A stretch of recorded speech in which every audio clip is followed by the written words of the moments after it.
ന ന ന കൃതണരകാം കൃതണരകാം കൃതണര കൃതണരകാം കൃതണരകാം കൃതണര കൃതണരകാം കൃതണരകാം കൃതണരകാം ന ന ന.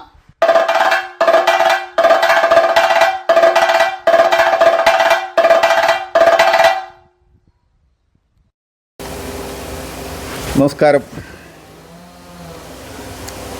ഇന്നത്തെ വായ്ത്താരിയിൽ മോഹനൻ കൊടുമുണ്ട മോഹൻ എന്ന് പറഞ്ഞാൽ പട്ടാമ്പി അടുത്ത് സ്വദേശി തന്നെയായ പട്ടാമ്പി അടുത്ത് തന്നെ ഉള്ള കൊടുമുണ്ട. അവിടെ ഗംഭീരമായ ഭഗവതി ക്ഷേത്രം ഒക്കെ ഉണ്ട്. എങ്ങനെയും ഈ മോഹനൻ കലാമണ്ഡലത്തിൽ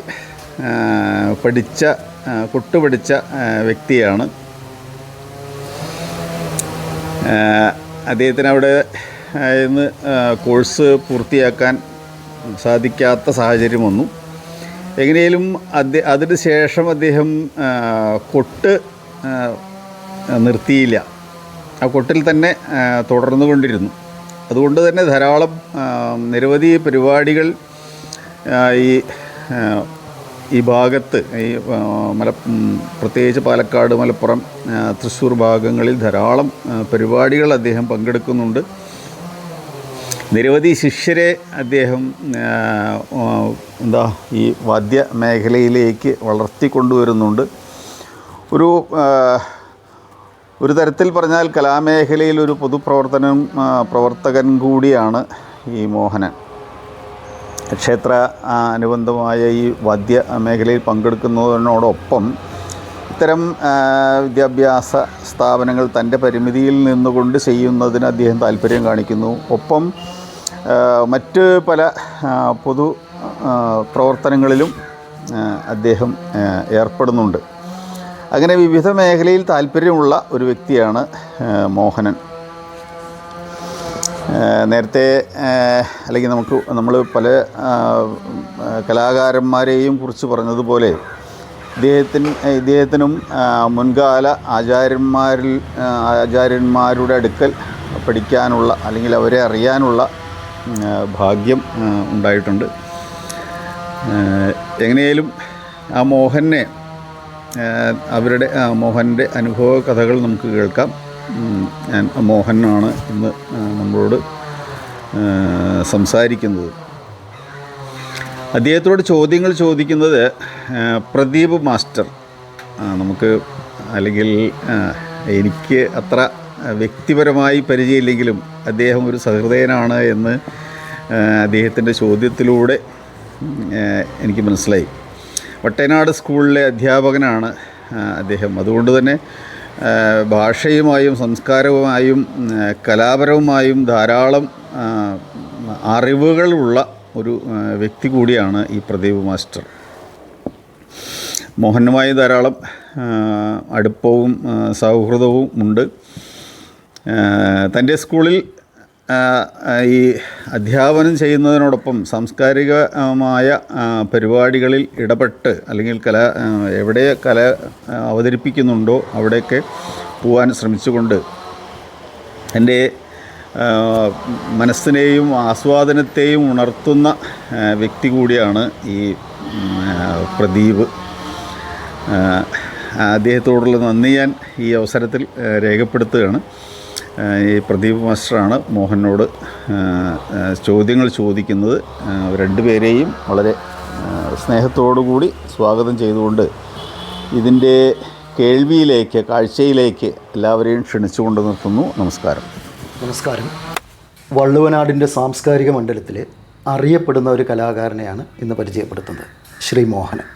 വാദ്യകലാരംഗത്ത് കഴിഞ്ഞ 40 വർഷമായി സജീവമായ അദ്ദേഹം ഇന്ന് നമ്മളോട് കലാജീവിതത്തിലെ വിശേഷങ്ങളും കുടുംബവിശേഷങ്ങളും പങ്കുവയ്ക്കുകയാണ്. നമസ്കാരം മോഹൻ. നമസ്കാരം. എങ്ങനെയായിരുന്നു തുടക്കം? കലാരംഗത്തേക്കുള്ള ആ ഒരു കടന്നുവരവ് അതൊക്കെ എങ്ങനെയായിരുന്നു? ഞങ്ങൾക്ക് പാരമ്പര്യമായിട്ട് മുത്തശ്ശേറാവിലെ അടിയന്തരമുള്ള കുടുംബമാണ് എൻ്റെ. അങ്ങനെയാണെന്നുണ്ടെച്ചെങ്കിലും പിന്നെ ആരും കൊട്ടു പഠിച്ചവരായിട്ട് ആരുമില്ല. അപ്പോൾ എന്താ അതിൻ്റെ സംഭവം വെച്ചെങ്കിൽ പിന്നെ മുത്തശ്ശേറാവിൽ പിന്നെ കൃഷ്ണൻ നായർ, ഗോവിന്ദൻ നായർ പറഞ്ഞ 2 ആൾക്കാരുണ്ട്. 5 ചെണ്ടയാണ് അവിടെ അങ്ങനെ മുന്നേ ഉണ്ടായിരുന്നത്. ഇപ്പം 3 ചെണ്ടയുള്ളൂ. അപ്പോൾ ഈ 5 ചെണ്ടയിൽ ഗോവിന്ദനായരും കൃഷ്ണൻ നായരും തായമ്പ കൊട്ടും മേളം കൊട്ടും ഈ അടിയന്തരാദി കാര്യങ്ങളെല്ലാം കഴിക്കും. അപ്പോൾ നമ്മുടെ വീട്ടിൽ നിന്ന് പോകുന്ന ആൾക്കാർക്ക് താളം പിടിച്ചു കൊടുക്കുകയേ ഉള്ളൂ. അപ്പോൾ 5 ചെണ്ട ഉള്ളപ്പോൾ ഒരാൾ കൊട്ടുമ്പോൾ 2 ഇടന്തലുണ്ടാവും, 2 വലന്തലി ഉണ്ടാവും. അപ്പോൾ ഈ അതിൽ കുറച്ച് പ്രാക്ടീസുള്ള ആളെ നോക്കി പിടിക്കേ വേണ്ടു. അപ്പോൾ അങ്ങനെ തുടർന്നു പോകും. അപ്പോൾ ആരും കൊട്ട് പഠിച്ചു തരുന്നില്ല. അപ്പം ഞാൻ പിന്നെ വരാൻ എന്താ കാരണം എന്നുണ്ട് വെച്ചെങ്കിൽ, പിന്നെ ഞങ്ങൾക്ക് ചെണ്ടയും ഇലത്താളും 2 അടിയന്തരാണ് ഉണ്ടായിരുന്നത്. അപ്പോൾ അതിൻ്റെ ഇടയ്ക്ക് വെച്ചിട്ട് പിന്നെ ഇപ്പം മണികണ്ഠൻ മുത്തശ്ശേരാവിലെ അടിയന്തരം നടത്തുന്നുണ്ട്. മണികണ്ഠൻ്റെ വീട്ടിൽ ആളില്ലാതെയപ്പോൾ ആ അടിയന്തരം കൂടി എൻ്റെ ഏട്ടൻ കുടുംബത്തേക്ക് ഏറ്റെടുത്തു, തൽക്കാലം നടത്താമെന്ന് പറഞ്ഞു. അപ്പം ഞങ്ങളുടെ വീട്ടിൽ നിന്ന് കൂത്തുകാലത്ത് 3 ആൾ പോകണം. മറ്റേത് ഒരാളെ പോകുള്ളൂ, 2 അടിയന്തരം ഉണ്ടെങ്കിലും ഒരാൾ പോയിട്ട് അഡ്ജസ്റ്റ് ചെയ്ത് നടത്തണമുണ്ടായിരുന്നു. അപ്പോൾ ഈ കൂത്തുകാലാകുമ്പോൾ 3 ആൾ പോകുമ്പോൾ ഒന്ന് ഞാനാണ് പോയിരുന്നത്, ഇലത്താളം പിടിക്കാൻ വേണ്ടിയിട്ട് ഞാനാണ് പോയിരുന്നത്. അപ്പോൾ ഞാൻ അങ്ങനെ ഇലത്താളം പിടിക്കാൻ പോകും. അത് കഴിഞ്ഞ് രാത്രി മേലത്തെ ഇത് കഴിഞ്ഞിട്ട് വെച്ചെങ്കിൽ ഏട്ടന്മാർ വീട്ടിലേക്ക് പോരും. അപ്പോൾ എന്നോട് ഈ ഗോവിന്ദനായർ പറഞ്ഞ ആൾ പറയും, ഇവിടെ കിടന്നോ, കൂത്തുമാടത്തിൽ കിടക്കാം, നമുക്ക് രാവിലെ ഒന്നിച്ച് പോവാം. അപ്പോൾ അദ്ദേഹത്തിന് അന്ന് മാടത്തിലെ കൊട്ടുണ്ട്, കൂത്തുമാടത്തിലെ കൊട്ടുണ്ട്. അപ്പോൾ ആ ശരി പറഞ്ഞിട്ട് ഞാനവിടെ കിടക്കും. അപ്പോൾ അവിടെ കിടക്കുമ്പോൾ രാത്രി നിറയെ കുടിലുകളുണ്ടാവും, ചായക്കടകളുണ്ടാവും. രാത്രി അവിടെ നിന്ന് ചായയും പപ്പടോടെ എന്തെങ്കിലും വാങ്ങിത്തരും. കഴിഞ്ഞ് വെളിച്ചാൻ പോരുമ്പോൾ റോട്ടിൽ വന്നിട്ടുണ്ടെന്നുണ്ടെങ്കിൽ അവിടെ നിന്ന് ചായ വാങ്ങിത്തരും. അപ്പോൾ അതൊക്കെ ഒരു അന്ന് വലിയ കാര്യമാണ്. അപ്പോൾ അങ്ങനെ പോരുമ്പോൾ ഒരു ദിവസം കൂത്ത് കഴിഞ്ഞ് പോരുമ്പോൾ എന്നോട് പറഞ്ഞു, പിന്നെ കൃഷ്ണദാസ് ഉണ്ടല്ലോ നമ്മളവിടെ, കൃഷ്ണദാസിൻ്റെ അരങ്ങേറ്റമായി. അപ്പം നീ പഠിക്കുകയാണെന്ന് വെച്ചാൽ ഇപ്പോൾ കൃഷ്ണദാസിൻ്റെ ഒപ്പം തന്നെ എൻ്റെ അരങ്ങേറ്റം ഞാൻ കഴിപ്പിച്ചു തരാം, പിന്നെ നമുക്ക് എന്താ താല്പര്യമുണ്ടോ, കൊട്ട് പഠിക്കാൻ താല്പര്യം? അങ്ങനെയാണെന്ന് വെച്ചെങ്കിൽ നോക്കാം. അപ്പം ഇങ്ങനെ പറഞ്ഞപ്പോൾ നമുക്ക് കുറച്ച് ഇതായി. കൃഷ്ണദാസിൻ്റെ അരങ്ങേറ്റത്തിൻ്റെ ഒപ്പം ചെയ്യാമെന്ന് പറഞ്ഞപ്പോൾ പിന്നെ 2-3 മാസം കൂടെ ഉള്ളൂ. എന്നാൽ ശരി ആയിക്കോട്ടെ, നോക്കാം. അപ്പോൾ ഒരു നല്ല ദിവസം നോക്കിയിട്ട് വീട്ടിൽ വന്നു തുടങ്ങി വെച്ചു, പഠിക്കാൻ തുടങ്ങി. അത് കഴിഞ്ഞ് പിന്നെ ആശം വരില്ല, മറക്കും. പിന്നെ പോയി കാര്യസ്ഥനായിരുന്നു മൂപ്പര്. പിന്നെ നാട്ടിലെ കാര്യങ്ങളും എല്ലാം ആയിട്ട് ഇങ്ങനെ തിരക്കായിട്ട് പിന്നെ ഞാൻ പോയി വിളിക്കേണ്ട സ്ഥിതിയായി. പോയി വിളിക്കാം. അപ്പം അങ്ങനെ വിളിച്ചു കൊടുന്നിട്ട് കുട്ടിക്കും അങ്ങനെ കൃഷ്ണദാസിൻ്റെ ഒപ്പം അല്ലെങ്കിലും കൃഷ്ണദാസിൻ്റെ അരങ്ങേറ്റം കഴിഞ്ഞ് 1 മാസം കഴിഞ്ഞപ്പോഴേക്കും എൻ്റെ അരങ്ങേറ്റമായി. അങ്ങനെ ഒരു തിരിയാളക്കാണ് അരങ്ങേറ്റം ഉണ്ടായത്. പകല് അരങ്ങേറ്റം കഴിഞ്ഞു. എവിടെ വെച്ചിട്ട്? മുത്തശ്ശേരാവിലെ വെച്ചാൽ. ശരി. അപ്പോൾ അരങ്ങേറ്റം കഴിഞ്ഞു. അപ്പം എന്നോട് പറയും, പിന്നെ ഞാൻ അടിസ്ഥാനമായിട്ടൊന്നും പഠിച്ചിട്ടില്ല. അപ്പോൾ മൂപ്പര അച്ഛൻ കൊട്ടുകാരനായിരുന്നു, നല്ല കൊട്ടുകാരനായിരുന്നു. ഈ കൃഷ്ണനാരൊക്കെ പഠിപ്പിച്ചിരുന്നത് അവരുടെ അച്ഛനാണ്, ഗോവിന്ദനായരുടെ അച്ഛനാണ്. അപ്പോൾ അടി ഭയങ്കരമായിട്ട് കിട്ടുമ്പോൾ ഞാൻ പിന്നെ അവിടെ നിന്ന് ഓടിപ്പോകുന്നതാണ്. എനിക്ക് അടി കൊണ്ടിട്ട് പഠിക്കാൻ വയ്യാനിട്ട് ഞാൻ പോകുന്നതാണ്. അപ്പം ഞാൻ പുറത്ത് വന്ന് നിന്നിട്ട് കേട്ട് പഠിച്ചതാണ്. അപ്പോൾ അതിൽ കുറേ അപാകതകളുണ്ട്, അടിസ്ഥാനമല്ല എന്ന് പറയും. അപ്പോൾ കൃഷ്ണനായർ പറഞ്ഞ് എൻ്റെ അച്ഛൻ്റെ അനുജനാണ്, ചെറിയച്ഛനാണ്. അപ്പോൾ പിന്നെ മൂപ്പരോട് ചോദിച്ചപ്പോൾ മൂപ്പര് സൗകര്യമില്ല, പിന്നെ ഇപ്പോൾ കൃഷ്ണദാസ് ഉണ്ട്, ഇനിയിപ്പോൾ അത് കൂടെ ഒരാളും കൂടി ഒന്ന് ആയാൽ വയ്യ എന്നിട്ട് മൂപ്പര് ഒഴിഞ്ഞു ഇതാവുകയും ചെയ്തു. അപ്പം എന്നോട് ഗോവിന്ദനായർ പറഞ്ഞു, എന്നാൽ നമുക്ക് കലാമണ്ഡലത്ത് പോവാം, അല്ലാതെ എൻ്റെ അടുത്ത് നിന്നാൽ ഇപ്പോൾ എനിക്കിനി ഒന്നും പറഞ്ഞു തരാനൊന്നുമില്ല. പിന്നെ ഒന്നാമത് ഞാൻ അടിസ്ഥാനമായിട്ട് പഠിച്ചില്ല, അപ്പോൾ അടിസ്ഥാനമായിട്ട് പഠിക്കുകയാണ് നല്ലത്. അപ്പോൾ ഞാൻ പിന്നെ കലാമണ്ഡലത്തിൽ ചേർത്തി തരാനുള്ള ഇത് ചെയ്യാമെന്ന്. അങ്ങനെ അന്ന് തൃത്താല കുഞ്ഞുഷ പൊതുവാളുണ്ട്, കുഞ്ഞുഷ പൊതുവാളൊക്കെ ആയിട്ട് നല്ല എന്താണ് അവർ ഇതിൽ കൊട്ടാൻ പോകുന്നുണ്ട്. കൃഷ്ണനാരും ഗോവിന്ദനാരൊക്കെ കുഞ്ഞുഷപാളിൽ അതിൽ പോകാറുണ്ട്. അപ്പോൾ കുഞ്ഞുഷപാളെടുത്ത് എന്നെയും വിളിച്ചിട്ട് ഒരു ദിവസം പോയി. അപ്പോൾ കുഞ്ഞുഷ പൊതുവാൾ അവിടെ നിന്നൊരു കത്ത് വന്നു കലാമണ്ഡലത്തിലേക്ക്. ഞങ്ങൾ ആ കത്തും കൊണ്ട് പോയി. അപ്പോൾ അന്ന് ഇൻ്റർവ്യൂ കഴിഞ്ഞപ്പോൾ പറഞ്ഞു, പിന്നെ ഫീസ് അടച്ചിട്ട് പഠിക്കുകയാണെന്നുണ്ടെങ്കിൽ ഈ കൊല്ലം ചേരാം, സ്റ്റൈപ്പൻഡിന് ഈ പ്രാവശ്യം പിന്നെ വേറെ ആൾക്കാരുണ്ട് വെച്ചാൽ പിന്നെ യോഗ്യതയുള്ള ആൾക്കാർ, പിന്നെ സാമ്പത്തികമായിട്ട് ഇതുള്ള ഏറ്റവും കമ്മിയുള്ള ആൾക്കാർക്കാണ് കൊടുക്കുന്നത്. അപ്പോൾ അതിൽ യോഗ്യതയുള്ള ആൾക്കാർ ഈ കൊല്ലം കിട്ടില്ല, ഈ കൊല്ലം പിന്നെ പഠിച്ചിട്ട് ജയിക്കുകയാണെന്നുണ്ടെങ്കിൽ അടുത്ത കൊല്ലത്തേക്ക് സ്റ്റൈപ്പൻഡ് ആക്കാം, അങ്ങനെയാണെന്നുണ്ടെങ്കിൽ നോക്കണം തരാം. അപ്പോൾ ഞാൻ ഏട്ടന്മാരോട് ചോദിച്ചപ്പോൾ പിന്നെ ഫീസ് അയച്ചു തരാം. ഫീസ് ചെറിയ പൈസയുള്ളൂ, പിന്നെ 10 റുപ്യ 5 റുപ്യറ്റാണ് ഫീസുള്ളൂ. പിന്നെ നമുക്ക് ഈ മെസ്സിലെ ചിലവാണ്, ഭക്ഷണത്തിൻ്റെ ചിലവാണ് ഒരു സംഖ്യ വരും. അന്ന് എത്ര ഞാൻ പഠിക്കുന്ന കാലത്ത് 300 റുപ്യയാണ് സ്റ്റൈപ്പൻഡ്. 250 റുപ്യ 270 റുപ്യക്കാണ് ഇന്ന് മെസ്സിലെ ഭക്ഷണത്തിൻ്റെ ഇതിൽ. അപ്പോൾ സ്റ്റൈപ്പൻഡ് നടന്നു പോകുമായിരുന്നു എല്ലാ കാര്യങ്ങളും. സ്റ്റൈപ്പൻഡ് കൊണ്ട് എല്ലാ ചിലവുകളും. എനിക്ക് പിന്നെ വേറെ ചിലവൊന്നുമില്ല. ഇപ്പം മറ്റുള്ള വിദ്യാർത്ഥികളൊക്കെ പിന്നെ ഉച്ചരിന് പോയി കാണുന്ന പുറത്ത് കടകളിൽ പോയി ചായ കുടിക്കും, അങ്ങനെയൊക്കെ. നമ്മളങ്ങനെയൊന്നും ചെയ്തിരുന്നില്ല. അപ്പോൾ നമുക്ക് അതുകൊണ്ട് പിന്നെ മെസ്സിലെ ഭക്ഷണം കൊണ്ട് ഇങ്ങനെ കഴിഞ്ഞു പോയിരുന്നു. അപ്പോൾ ഏട്ടന്മാരെ അയച്ചു തരാറുന്നു. അങ്ങനെ ചേർന്നു, ആദ്യത്തെ കൊല്ലം ചേർന്നു. മോഹനായിട്ട് ഈ കലാമണ്ഡലത്തിലൊക്കെ പഠിക്കാൻ സാധിക്കുകയെന്ന് വെച്ചാൽ ഒരു ഭാഗ്യമായിട്ട് പൊതുവെ കലാകാരന്മാർ കലാരംഗത്തേക്ക് പഠിച്ച് വരുന്ന ആൾക്കാരൊക്കെ പറയാറുണ്ട്. അപ്പോൾ എങ്ങനെയായിരുന്നു അവിടുത്തെ ആ ഒരു കാലഘട്ടം, കലാമണ്ഡലത്തിലെ കാലഘട്ടം, ആ ഒരു ചേർന്ന വർഷം? പിന്നെ വർഷം കൃത്യമായിട്ട് ഓർക്കുന്നുണ്ടോ? വർഷം 1982 1982 അവിടെ ചേർന്നു വിദ്യാർത്ഥിയായിട്ട്. പിന്നെ എത്ര വർഷത്തെ പഠനം ഉണ്ടായത്? 2 വർഷത്തെ പഠനം ഉണ്ടായി. 2 വർഷത്തെ പഠനം. ആ ഒരു ഇൻ്റർവ്യൂവിന് പോയിട്ട് ആ സെലക്ഷൻ കിട്ടിയിട്ടുള്ള ആ ദിവസമൊക്കെ ഓർമ്മയിലുണ്ടോ? ഉണ്ട്. കൃഷ്ണകുട്ടി പൊതുവാളാശനായിരുന്നു ഇൻ്റർവ്യൂക്ക് ഉണ്ടായിരുന്നത്. പിന്നെ തായമ്പക പഠിച്ചിട്ടുണ്ടോ ചോദിച്ചു. തായമ്പക പഠിച്ചിട്ടുണ്ട് പറഞ്ഞു. പിന്നെ ഒരെണ്ണം കൊട്ടാൻ പറഞ്ഞു. അപ്പോൾ തായമ്പകയിൽ ആദ്യത്തെ എണ്ണം കൊട്ടി. തക്കിട്ട അറിയോ? തക്കിട്ട അറിയില്ല പറഞ്ഞു. അപ്പം ഞങ്ങൾ അന്ന് പിന്നെ ഇവിടെ പറയുക കിത്തത്ത എന്നാണ് പറയുക. അപ്പം ഈ തക്കിട്ട എന്ന് പറഞ്ഞാൽ വേറെ എന്താണോ വിചാരിച്ചിട്ട് പെട്ടെന്ന് പിടികിട്ടിയില്ല. അപ്പോൾ ആശം വെച്ചു ഇങ്ങനെ സാധനം ചെയ്തായിരുന്നില്ലേ സാധനം. അപ്പോൾ അതെന്താ ചെയ്തായിരുന്നത്? അതിങ്ങനെ കിത്തത്ത പിന്നെ എന്തെങ്കിലും ചെയ്തായിരുന്നത്? പിന്നെ കിത്തത്ത തരികിട എന്നാണ് കലാമണ്ഡലത്തിൽ പറയണത്. അതിന് പിന്നെ ഇവിടെ പറയുന്നത് കിത്തത്ത എന്നാണ്. ഇടത്ത കൈ തന്നെ തുടങ്ങാം. മറ്റത് കലാമണ്ഡലത്തിനാകുമ്പോൾ അത് വലത്ത കൈ എന്നാണ്. ഇവിടെ ഇടത്ത കൈ തന്നെ തുടങ്ങിയത്. തക്കിട്ടിയത് ഇടത്ത കൈ തന്നെ. അത്രയാണ് ചോദിച്ചുള്ളൂ. പിന്നെ വേറൊന്നും ചോദിച്ചിട്ടില്ല. ഞാൻ പിന്നെ ചെന്നതും പിന്നെ കൃഷ്ണകുട്ടി പൊള്ളാശൻ്റെ കളരിയിൽ തന്നെയാണ്. അപ്പോൾ ഗണപതി കൈ കൊട്ടിച്ചിരുന്നു ആദ്യം. ഗണപതി കൈ കൊട്ടുമ്പോൾ ചെറിയൊരു മാറ്റമുണ്ട്. അത് പിന്നെ നീളമൊക്കൊപ്പം തന്നെയാണ്. പക്ഷെ അതിൻ്റെ ഇടയിൽ ഒരു ഡ കാണണ ദരികട എന്ന കൊട്ടിയിരുന്നു.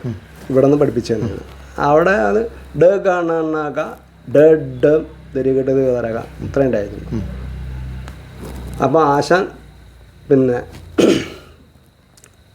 എന്നോട് പറഞ്ഞു, ഇനിയിപ്പോൾ ഇവിടെ വന്നു കുറച്ചൊക്കെ പഠിച്ചിട്ട് വന്നു. അപ്പോൾ ഇവിടെ അങ്ങനെ ഇപ്പോൾ ഹരി എന്ന് എഴുതിയിട്ട് 2 കുത്തിട്ടുണ്ടെന്നുണ്ട് വെച്ചെങ്കിൽ ഹരിഹും എന്നാണ് വായിക്കുക. അപ്പം ഞാൻ 2 കുത്തിടണേ അതിൻ്റെ കഴിഞ്ഞിട്ട് 2 കുത്തിടണേ ഉള്ളൂ. അത്രയാണ് ഇവിടെ മാറ്റം വരുത്തുന്നത്, വേറൊന്നും വരുത്തില്ല. അങ്ങനെയാണ് തുടങ്ങിയത്. അപ്പോൾ ഈ തുടക്കത്തിൽ അവിടെ കുടുമുണ്ട എന്ന് പഠിച്ചത് പിന്നെ ഗോവിന്ദനാരാശാൻ്റെ അടുത്ത് നിന്ന് പഠിച്ച കാര്യങ്ങളൊക്കെ പ്രയോജനപ്പെട്ടു എന്നർത്ഥം അല്ലേ? ശരിക്കൊരു അടിസ്ഥാനമായിട്ടത് വന്നു. അടിസ്ഥാനം അപ്പോൾ ആശാൻ പറഞ്ഞിരുന്നു. അടിസ്ഥാനം ഇപ്പോൾ ഈ ഇത് പിന്നെ എല്ലായിടത്തും നടപ്പുള്ളത് പിന്നെ തരികിട കോലുമ്പം തന്നെയാണ് തുടങ്ങുന്നത്. തക്കിട്ട എടുത്ത് ചെയ്യുന്നതാണ് തുടങ്ങുന്നത്. പിന്നെ അതിൻ്റെ അപ്പുറത്ത് പിന്നെ 4 പടകൈയുണ്ട്. പിന്നെ വലന്തക്കിട്ട ഇടന്തക്കിട്ട എന്നാണ്. അപ്പോൾ ഈ വലന്തക്കിട്ട ഇവിടെ കൊട്ടിച്ചിരുന്നു, ഗോവിന്ദനാർ കൊട്ടിച്ചിരുന്നു. അപ്പോൾ അതിന് പറഞ്ഞത് 5 എന്നാണ് പറയുന്നത്. 2 കോലും ഒരൊറ്റക്കോലും 5 കോല് എന്നെ അങ്ങനെ പറഞ്ഞിരുന്നത് ഞാൻ. അല്ലാതെ അതിന് വലന്തക്കിട്ടാന്നല്ല പറയുന്നത്. അപ്പോൾ അതെന്തിനാണ് കൊട്ടുന്നത് എന്നുള്ളതൊക്കെ നമുക്ക് കലാമണ്ഡലത്തിൽ പോയിട്ടാണ് അറിയുന്നത്, മനസ്സിലായി. അപ്പോൾ ഈ വലന്തക്കിട്ട കൊട്ടുന്നത് പിന്നെ കോലിന് വക്കുന്നടും കിട്ടാൻ വേണ്ടിയിട്ടാണ്. പിന്നെ ഇടന്തക്കിട്ടുണ്ട്. ഇടന്തക്കിട്ട ഇവിടുന്ന് അറിയില്ല. പിന്നെ അത് കൈസാനം കൃത്യമാവാൻ വേണ്ടിയിട്ടാണ്. ഇങ്ങനെയുള്ള കാര്യങ്ങളൊക്കെ. എത്ര പേര് ആ ബാച്ചിലുണ്ടായിരുന്നത് ശരിക്കും പഠിക്കാൻ വേണ്ടി? മോഹനാട്ടിൻ്റെ സഹപാഠികളായിട്ട് കൂടെ കൂട്ടുകാരെ ഞങ്ങൾ മേലത്തെ കളരിയിൽ പിന്നെ ഈ ചൊല്ലിയാട്ടത്തിന് കൊട്ടാൻ പോകുന്ന ആൾക്കാർ സീനിയർ വിദ്യാർത്ഥികൾ. പിന്നെ 1ാം വർഷക്കാർ 2 പേരാണ് മേലെ കളരിയിൽ ഉണ്ടായിരുന്നത്. ഒന്ന് പനമണ്ണ ശശിയും ഒന്ന് മുരളിയായിരുന്നു. വള്ളൂര് മുരളി ഉണ്ടായിരുന്നു. ഞങ്ങൾ താത്ത കളരിയിൽ ഞാനുണ്ടായിരുന്നു, നിത്യാനന്ദ ഉണ്ടായിരുന്നു. നിത്യാനന്ദൻ എന്ന് പറഞ്ഞാൽ എൻ്റെ വല്യച്ഛൻ്റെ മകളുടെ മകനാണ്. അയാളിപ്പോഴും വാദ്യരംഗത്തുണ്ട്. പിന്നെ നിത്യാനന്ദൻ, പിന്നെ ഒരു പരമേശ്വരൻ നമ്പൂരി ഉണ്ടായിരുന്നു ഗുരുവായൂരുള്ളത്. പിന്നെ ഒരു കൊല്ലത്തുകാരൻ ഹേമേന്ദ്രൻ എന്നുണ്ട്. അങ്ങനെ 4 പേരാണ് ഞങ്ങൾ താഴത്തെ കളരിയിലുണ്ടായിരുന്നത്. ശരിക്കും എങ്ങനെയാണ് കലാമണ്ഡലത്തിലൊരു ദിവസം പഠനം തുടങ്ങുന്നത്? നമ്മുടെ സാധാരണ സ്കൂൾ പഠനം പോലെ അല്ലല്ലോ, അതിൻ്റെ സമയക്രമത്തിലൊക്കെ വ്യത്യാസമുണ്ട്. അപ്പോൾ എങ്ങനെയാണത് തുടക്കം കൊടുക്കും, എത്ര സമയം നമ്മൾ പിന്നെ എപ്പോൾ ആരംഭിക്കും പഠനം, അതുപോലെ ആ ഒരു പഠന രീതി, അത്തരം കാര്യങ്ങളൊക്കെ ഒന്ന്. രാവിലെ 4:30 മണിക്ക് മണിയടിക്കും. അപ്പോൾ സാധകത്തിന് പോകണം കളരിയിൽ. പുലർച്ചെ 4:30-ക്ക് സാധകം 6 മണി വരെ സാധകമുണ്ട്. അത് കഴിഞ്ഞാൽ നമുക്ക് വന്ന് കുളിക്കുക, പിന്നെ പ്രാഥമിക കാര്യങ്ങളൊക്കെ ചെയ്താൽ അമ്പലത്തിൽ കോഴിമാമ്പറമ്പ് പോവും. കഴിഞ്ഞ് വന്നാൽ 8 മണിക്ക് കഞ്ഞിയാവും. കഞ്ഞിക്ക് ബെല്ലടിക്കും. കഞ്ഞി കൂടി കഴിഞ്ഞ് 8:30 മണിക്ക് ബെല്ലടിക്കും. അപ്പോൾ നമ്മളെല്ലാവരും ഒരു പിന്നെ കഥകളി പഠിപ്പിക്കുന്ന കളരിയിലെത്തും. അവിടെ നിന്നാണ് അറ്റൻഡൻസ് എടുക്കുക. അതെടുത്ത് കഴിഞ്ഞാൽ പിന്നെ കളരികൾക്ക് പോകും. കളരികൾക്ക് പോയിട്ട് വെച്ചെങ്കിൽ പിന്നെ 12 മണി വരെ ക്ലാസ് ഉണ്ട്. ഉച്ചയ്ക്ക് 12 മണി വരെ. 12 മണി വരെ ക്ലാസ് ഉണ്ട്, ചെണ്ട ക്ലാസ് ഉണ്ട്. അത് കഴിഞ്ഞാൽ പിന്നെ വന്നൊരു 12 ആകുമ്പോഴേക്കും മെസ്സിൽ ബെല്ലടിക്കും, പോയി ഭക്ഷണം കഴിക്കാൻ വന്നു. പിന്നെ 3 മണിക്ക് സാഹിത്യ ക്ലാസ് ഉണ്ട്. അത് ഈ കഥകളെയൊക്കെ പറ്റിയിട്ട് പുരാണ കഥകളൊക്കെ നമുക്ക് മനസ്സിലാക്കി. ആഴ്ചയിൽ 4 ദിവസം സാഹിത്യം, 5-ാമത്തെ ദിവസം പുരാണമാണ്. അതൊക്കെ ആരും എടുത്തിരുന്ന അധ്യാപകരാരൊക്കെയായിരുന്നു? അതൊരു എളേത് മാഷ പറയും, അദ്ദേഹം എടുത്തിരുന്നത്. ഹോസ്റ്റൽ വാർഡനുമാണ്, പിന്നെ ഈ സാഹിത്യം എടുക്കുന്ന മാഷുമാണ്. സാഹിത്യം പുരാണം അദ്ദേഹം തന്നെ എടുത്തിരുന്നത്. കഥകളൊക്കെ പറഞ്ഞു തരികയാണോ ചെയ്യുക? ഈ പിന്നെ സാഹിത്യം എന്ന് വെച്ചെങ്കിൽ ഓരോ കഥകളുടെയും ശ്ലോകങ്ങളും അതിൻ്റെ അർത്ഥങ്ങളും, മലയാളത്തിൽ അർത്ഥങ്ങളും ഈ ശ്ലോകങ്ങളൊക്കെ സംസ്കൃതത്തിലാവുമല്ലോ. അപ്പോൾ അതന്നെയാണ് അതിൽ കാര്യമായിട്ടുണ്ടായത്. പിന്നെ ആട്ടം ഉണ്ടായി അല്ല, ഈ പിന്നെ പദങ്ങളുടെ അർത്ഥം അങ്ങനെ തന്നെ ഉണ്ടായിരുന്നു. പിന്നെ പുരാണം എന്ന് പറഞ്ഞിട്ട് പിന്നെ മുഴുവൻ മഹാഭാരതത്തിൻ്റെ കഥ തന്നെയായിട്ട് വിസ്തരിച്ച് ആദ്യം മുതൽ അവസാനം വരെയുള്ള കഥ തന്നെയായിരുന്നു. അതൊക്കെ ഈ കഥകളിയുടെ കൂടെ സഞ്ചരിക്കുന്നതിന് നമുക്ക് സഹായകമായിട്ടുള്ള കാര്യങ്ങളല്ലേ? അതെ. ഈ ഇത് പിന്നെ ഇപ്പോൾ കഥകളിക്ക് ചെണ്ട കൊട്ടുമ്പോൾ ഈ പിന്നെ ശ്ലോകവും പദവും എല്ലാം അറിഞ്ഞിരിക്കണമല്ലോ. അപ്പോൾ അതിന് വേണ്ടിയിട്ടുള്ളൊരു അതിന് വേണ്ടിയിട്ടുള്ള ക്ലാസ് തന്നെയാണ്. അത് 1 മണിക്കൂറാണ്. 4 മണിക്ക് അത് കഴിയും, വീണ്ടും ക്ലാസ് പോകണം. പിന്നെ 5:30 വരെ ക്ലാസ് ഉണ്ട്.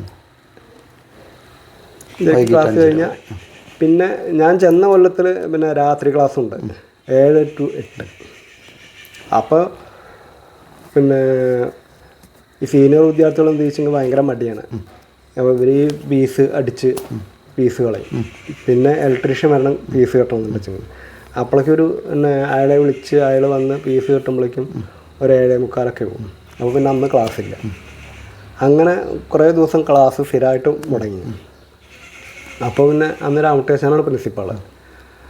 അപ്പോൾ ആശാനൊരു മാർഗം കണ്ടെത്തി. എന്താണെന്ന് വെച്ചെങ്കിൽ എല്ലാ കളരികൾക്കും പിന്നെ മാടമ്പി വിളക്കും കൊട്ടണ്ണേ ഒരു തിരിയിട്ട് കത്തിക്കുക.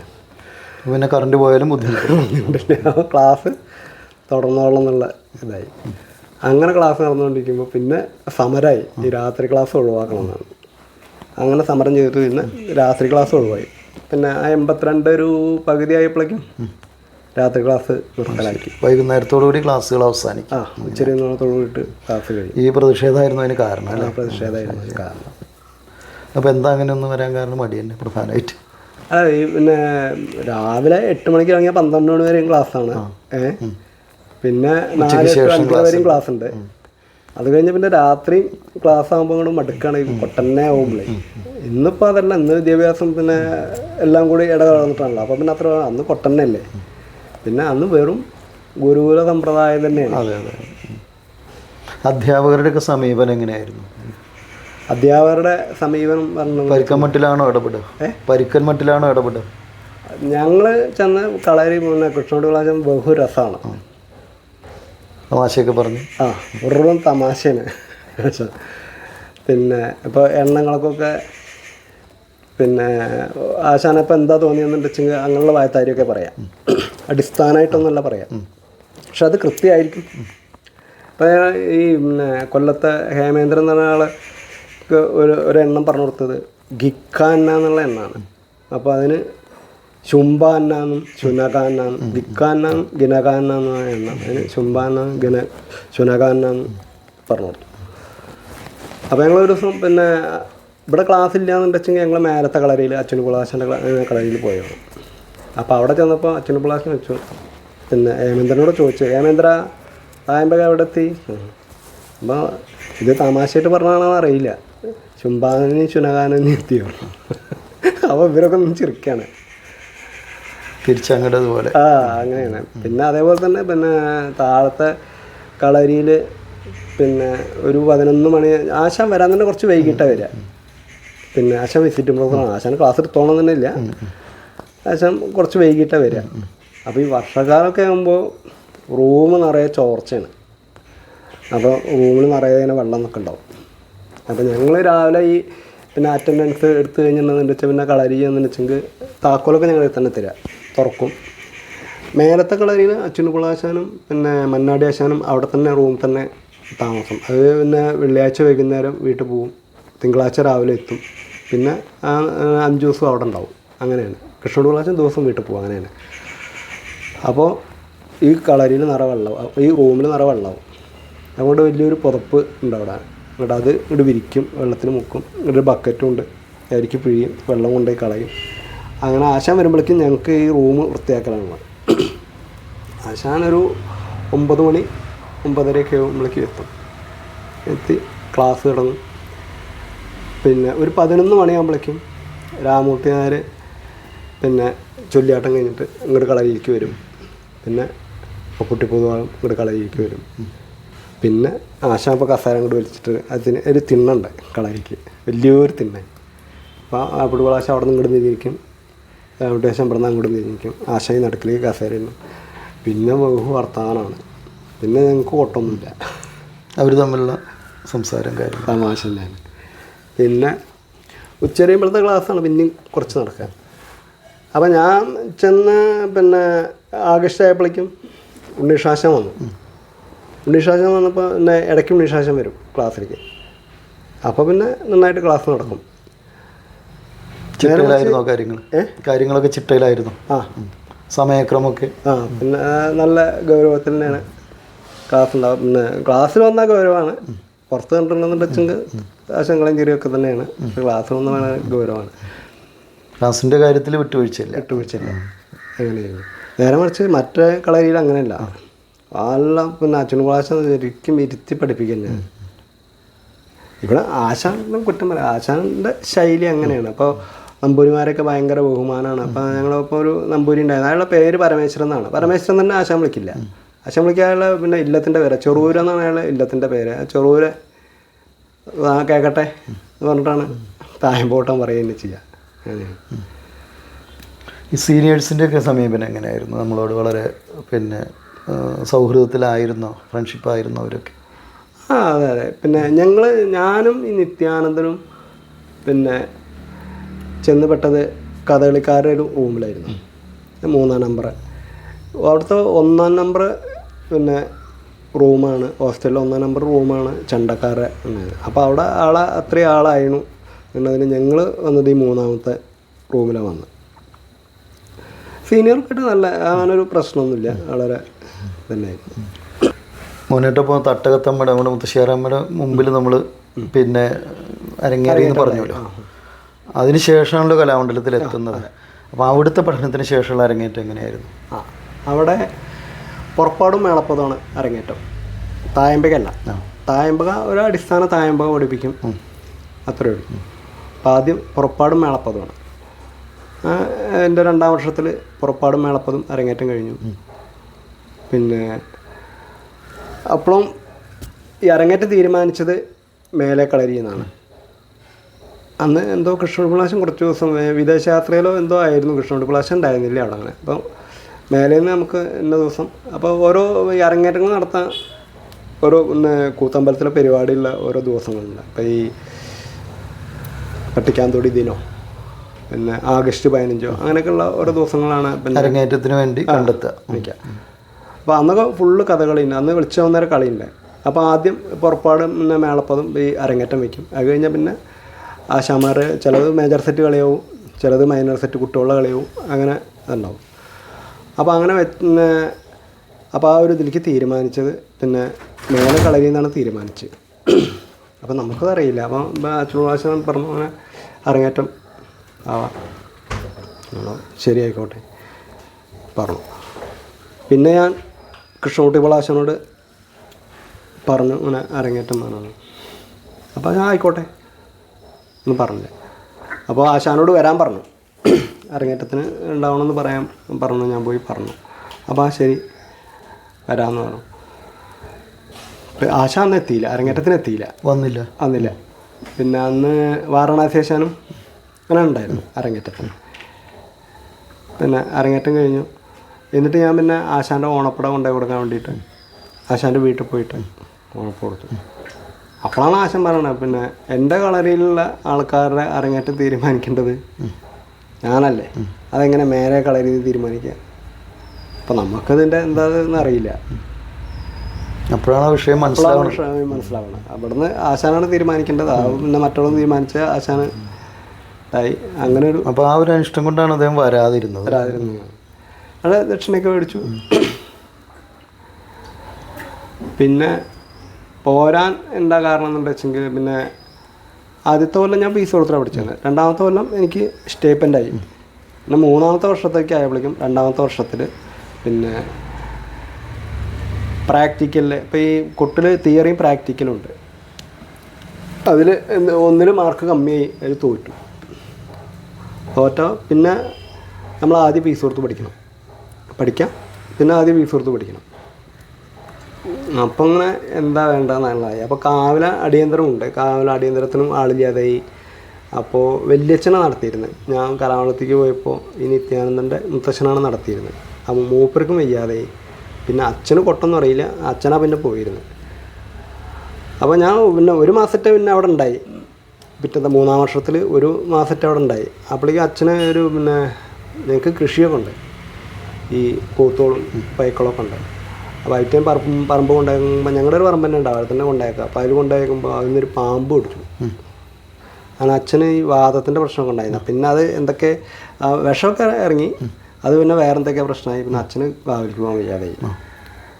അപ്പം ഞാൻ അങ്ങനെ ആലോചിച്ചു ഇനിയിപ്പോൾ എന്താ വേണ്ട. അപ്പോൾ വീട്ടുകാരും പറഞ്ഞു, എന്നാൽ പോകണ്ട, ഇവിടെ നിന്നാൽ മതി, ഇവിടെ ഇപ്പോൾ ആളില്ല, അച്ഛനും വയ്യ പറഞ്ഞു.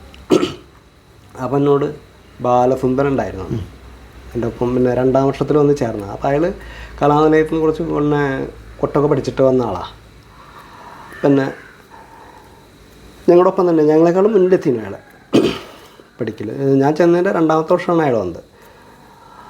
അപ്പോൾ അയാൾ എന്നോട് പറഞ്ഞു, പിന്നെ ഞാൻ പിന്നെ പറഞ്ഞുതരാം, താ ഒരു കാര്യം ചെയ്തോളൂ, പിന്നെ അവസാനം വന്നിട്ട് പരീക്ഷ എഴുതിക്കോളൂ. അപ്പോൾ പിന്നെ ഈ 3-ാം വർഷത്തിലേക്ക് ഉള്ള പരീക്ഷയ്ക്കുള്ളതൊക്കെ ഞാൻ പിന്നെ പറഞ്ഞുതരാം, ഞാൻ വന്നിട്ട് കൊട്ടിക്കാം.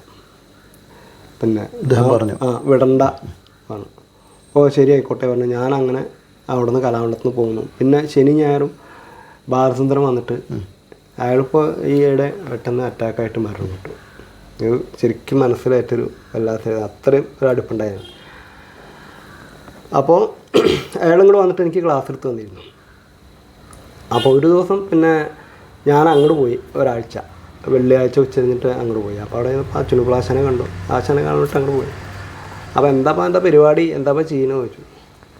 അപ്പോൾ ഞാൻ പറഞ്ഞു, ഞാൻ അങ്ങനെ കൊട്ട് തുടരുന്നുണ്ട്, അപ്പോൾ പിന്നെ പരീക്ഷ എഴുതുന്ന വെച്ചിട്ടാണ്. അപ്പോൾ ഈ ഇതൊക്കെ പിന്നെ കൊട്ടി നോക്കുന്നുണ്ടോ, ആരാ പിന്നെ കൊട്ടിക്കാൻ എനിക്കറിയോ എന്തൊക്കെ പിന്നെ ഇപ്പോൾ ഇതായിട്ട് പഠിക്കേണ്ട കാര്യങ്ങളൊക്കെ അല്ലേ. അപ്പോൾ ഞാൻ ബാലസുന്ദരം വന്നിട്ട് കൊട്ടിക്കുന്നുണ്ട്. അതെ, അത് നന്നായി. അത് കഴിഞ്ഞ് ഞാൻ പോന്നു.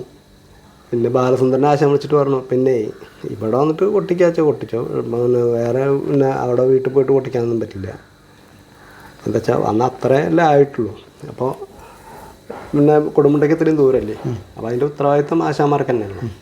അപ്പോൾ എനിക്കത് അറിയില്ല, അത് ആശാൻ്റെ അടുത്ത് പറയാനും പാടില്ല എന്നറിയില്ല. ഞാൻ സത്യം തുറന്നു അങ്ങനെ ബാലസുന്ദരം വന്ന് കൊട്ടിക്കാമെന്ന് പറഞ്ഞിട്ടുണ്ട്. അപ്പോൾ ബാലസുന്ദരൻ പറഞ്ഞു, അത് നടക്കില്ല കേട്ടോ. അപ്പോൾ ബാലസുന്ദരൻ പറഞ്ഞു, അച്ഛനും പ്രാവശ്യം വിളിച്ചിട്ട് ഇങ്ങനെ പറഞ്ഞു, വീട്ടിൽ പോയിട്ട് കൊട്ടിക്കണ്ട, കൊട്ടിക്കണ്ട, ഇവിടെ വന്നിട്ട് കൊട്ടാണെന്നുണ്ടെങ്കിൽ ചോട്ടിക്കോട്ട, അങ്ങോട്ട് പോലെ നടക്കില്ല. അപ്പോൾ ആ ഭാഗം അതോട് കൂടിയിട്ട് അടഞ്ഞു. അപ്പോൾ ഞാൻ വീണ്ടും പിന്നെ ഗോവിന്ദാരെ സമീപിച്ചു, എന്താ ചെയ്യുക. ഇങ്ങനെ വന്നു. എന്നാൽ നമുക്കൊരു കാര്യം ചെയ്യാം. അവിടെ നടുവട്ടത്ത് ഒരു കുട്ടേട്ടൻ എന്ന് പറഞ്ഞിട്ടൊരാളുണ്ട്. അയാൾ പിന്നെ നമ്മുടെ അവിടെ എന്തെങ്കിലും വിശേഷമൊക്കെ ഉണ്ടെന്ന് വെച്ചാൽ അങ്ങോട്ട് കൊട്ടാൻ വരുന്ന ആളാണ്.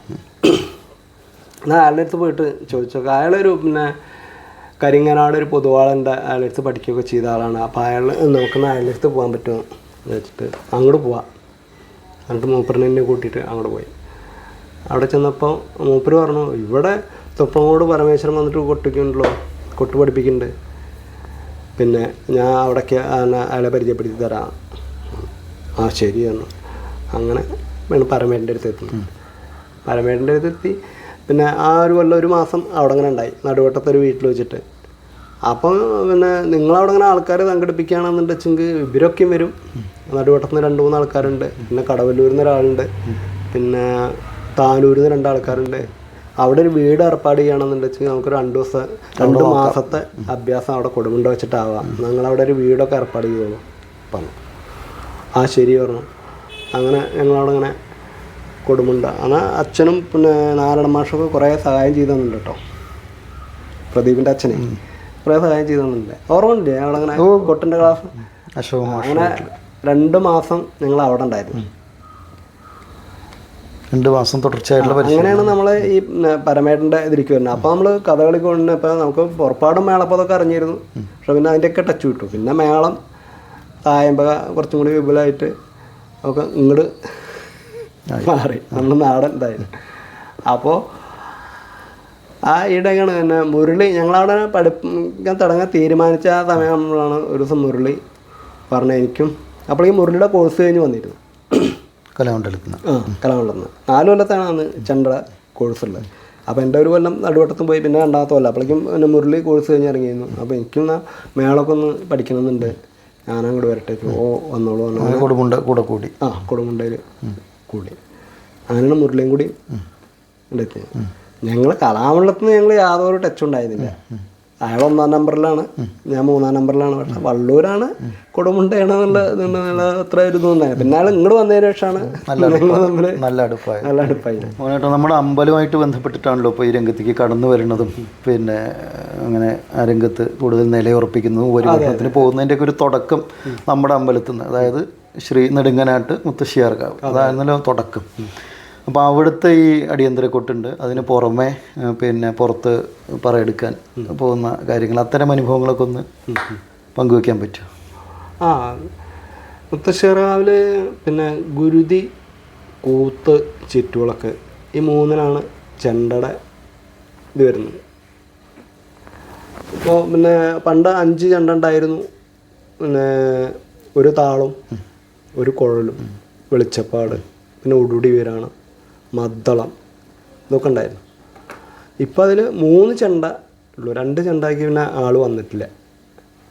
ഇപ്പം ആൾ വരാമെന്ന് പറയുമ്പോൾ ഇപ്പോൾ പിന്നെ കമ്മിറ്റി പിന്നെ സാമ്പത്തികം ഇതാണെന്ന് പറഞ്ഞിട്ട് ഇപ്പോൾ വേണ്ട പറഞ്ഞിട്ട് നിൽക്കണം. ഇപ്പം ഞങ്ങൾ നിലവിൽ 3 ആൾക്കാർ, 3 പേരാണ്. 3 പേരേ ഉള്ളൂ. 5 പേരാണ് തുടക്കത്തിലുണ്ടായിരുന്നത്. 5 പേരാണ് തുടക്കത്തിലുണ്ടായിരുന്നത്.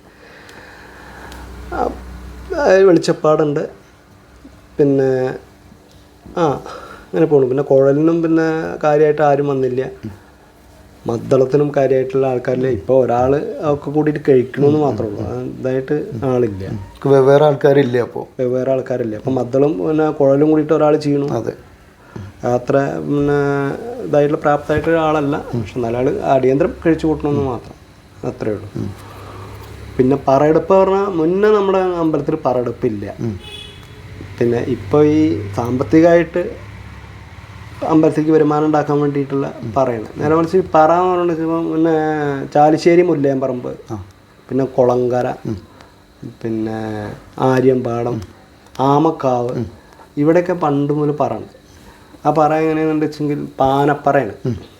അതിന് പൂജ ഉണ്ട്, പിടുത്തമുണ്ട്, പിന്നെ വെളിച്ചപ്പാടിൻ്റെ നൃത്തമുണ്ട്, തോറ്റമുണ്ട്.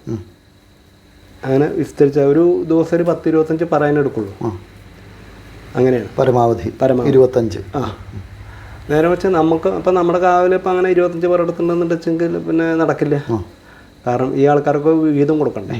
അപ്പോൾ എണ്ണം കൂട്ടിയെടുക്കണം. പിന്നെ അപ്പോൾ 150-200 പറയൊക്കെ എടുക്കുക. അപ്പോൾ ഒരു പറയ്ക്ക് കമ്മീഷൻ വെച്ചിട്ടാണ് നമ്മളവിടെ തോറ്റുമില്ല, പിന്നെ പിടുത്തും കാര്യങ്ങളൊന്നുമില്ല. ഒരു 3 പ്രദക്ഷിണം വയ്ക്കണം, പറയെടുത്ത് പോകുന്നു. പെട്ടെന്ന് ചടങ്ങ് പൂർത്തിയാക്കുന്ന രീതിയിലേക്ക് വന്നു കാര്യങ്ങൾ. മറ്റോടത്ത് അങ്ങനെയല്ല, അവിടെ അങ്ങനെ ഇത്ര വേദനവും ഇല്ല, പക്ഷെ ഇത്ര ബുദ്ധിമുട്ടും ഇല്ല. അപ്പോൾ ഒരു വീട്ടിൽ ചെന്നിട്ടുണ്ടെങ്കിൽ 1/2 മണിക്കൂറോളം ഉണ്ടാവും. അത് പിന്നെ എല്ലാ വീട്ടുകളിലും പിന്നെ പറയെടുപ്പ് ഇല്ല അവിടെ. ആ പണ്ടെടുത്തേന്ന തറവാട്ടുകളിൽ മാത്രമേ ഉള്ളൂ. പിന്നെ ആർക്കെങ്കിലും പുതുതായിട്ട് പറ വെക്കണം വെച്ചെങ്കിൽ പറ അവിടെ കൊണ്ടുവന്നേക്കണം. വീടുകളിൽ പോയിട്ട് എടുപ്പില്ല. ഇല്ല എല്ലാ വീട്ടുകളിലും പോയിട്ട് പറയെടുപ്പില്ല. പണ്ടെടുത്തേന്ന തറവാട് ആ ഒരു അഡ്രസ്സും ഇതൊക്കെ ഉണ്ടാവും. അവർക്ക് കാർഡ് അയക്കുക ചെയ്യാം, ഇന്ന ദിവസം പറ വരുന്നുണ്ട്. അപ്പോൾ അവർക്ക് കുറച്ച് ഒരുങ്ങാനൊക്കെ ഉണ്ട്. വീട്ടിൽ എല്ലാവരും ഉണ്ടാവണം. പിന്നെ ഇവർക്ക് എന്തെങ്കിലും ഭക്ഷണം കൊടുക്കണം. ഒരു 1/2-3 മണിക്കൂർ എന്തായാലും താമസമുണ്ട്. അപ്പോൾ പിന്നെ അടുത്തുള്ളവർ പിന്നെ ഒക്കെ അവിടെ കൊണ്ടുവന്ന് വയ്ക്കും. കൽപ്പന ഉണ്ട്, ചടങ്ങുകളാണ് പറയുന്നത്.